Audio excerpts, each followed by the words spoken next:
Perkenalkan, nama saya Nurlela Fadilah dari kelas MA19C1.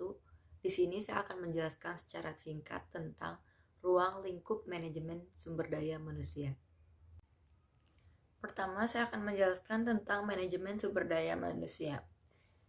Manajemen sumber daya manusia atau yang biasa kita sebut MSDM adalah pemanfaatan sejumlah individu secara efisien dan efektif serta dapat digunakan secara maksimal untuk mencapai tujuan organisasi atau perusahaan. Ruang lingkup kegiatan manajemen sumber daya manusia yakni proses yang perlu dilakukan oleh manajer sumber daya manusia. Nah, itu meliputi 4. Mendesain serta mengorganisasikan pekerjaan serta mengalokasikan kepada karyawan atau pegawai. Nah, yang kedua, merencanakan, melakukan pengrekrutan, seleksi, pelatihan, serta mengembangkan karyawan.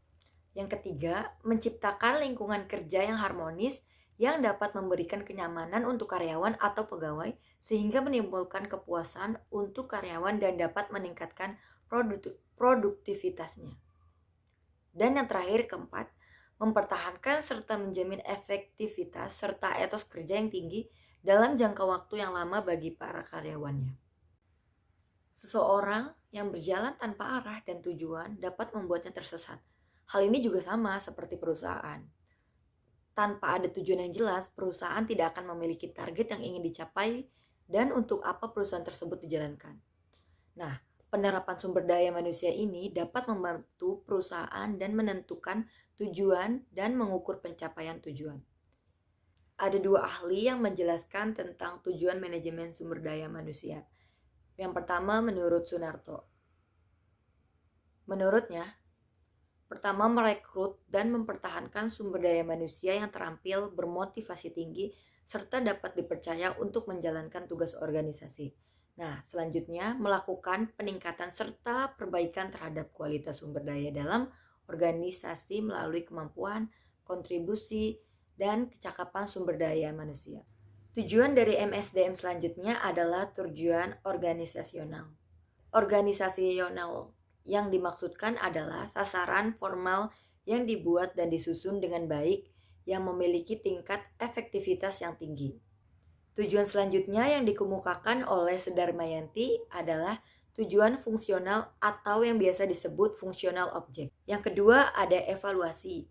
Nah, evaluasi ini dapat meliputi penilaian yang terkait kinerja yang diberikan selama periode tertentu. Fungsi manajemen sumber daya manusia terbagi menjadi 5. Yang pertama itu ada staffing. Staffing ini dibagi menjadi 3, yaitu ada perencanaan, penarikan, dan proses seleksi. Dan yang terakhir tujuan SDM menurut Sedarmayanti yaitu tujuan pribadi. Tujuan pribadi harus diarahkan dengan tujuan organisasi secara keseluruhan untuk memudahkan pencapaian tujuan organisasi menurutnya. Selanjutnya tujuan manajemen sumber daya manusia menurut Sedarmayanti. Nah, yang pertama itu ada tujuan sosial. Tujuan sosial dari manajemen sumber daya manusia pada suatu organisasi adalah pertanggungjawaban secara sosial terhadap tantangan tenaga kerja perusahaan. Selanjutnya yang ketiga, mengembangkan sistem kerja yang efektif melalui produser perekrutan dan seleksi calon sumber daya manusia untuk organisasi tersebut. Selanjutnya ada mewujudkan lingkungan kerja yang harmonis dan produktif bagi seluruh sumber daya manusia dalam organisasi.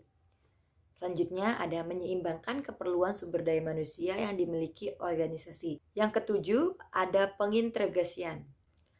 Selanjutnya ada pemeliharaan. Fungsi pemeliharaan adalah untuk memelihara atau meningkatkan kondisi mental, fisik, dan loyalitas pekerja supaya tercipta adanya kerjasama yang panjang.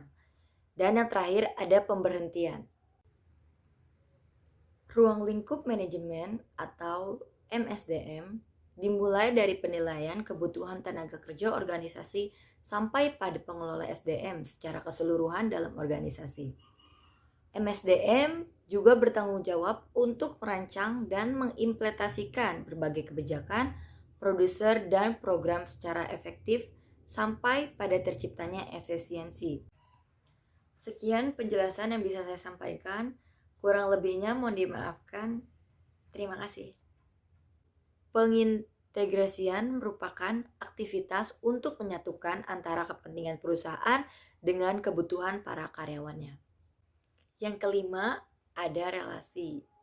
Nah, fungsi yang satu ini adalah bahwa setiap departemen sebagai manajemen sumber daya manusia merupakan ikatan antara sumber daya manusia, yaitu karyawan, dengan pihak serikat sumber daya manusia atau serikat pekerja.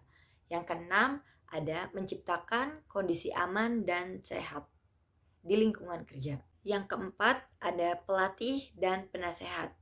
Nah, selain melatih juga menjadi penasehat yang akan memberikan masukan kepada pihak manajer serta mencarikan solusi bila terjadi kasus atau masalah selama proses pengembangan. Yang ketiga, ada pengganti atau kepuasan. Biasanya kita sebutnya yaitu reward. Nah, fungsi manajemen sumber daya manusia ini berurusan dengan penggantian akan kinerja yang telah dilakukan oleh para sumber daya manusia, di mana berhubungan juga dengan kepuasan yang diterima perusahaan.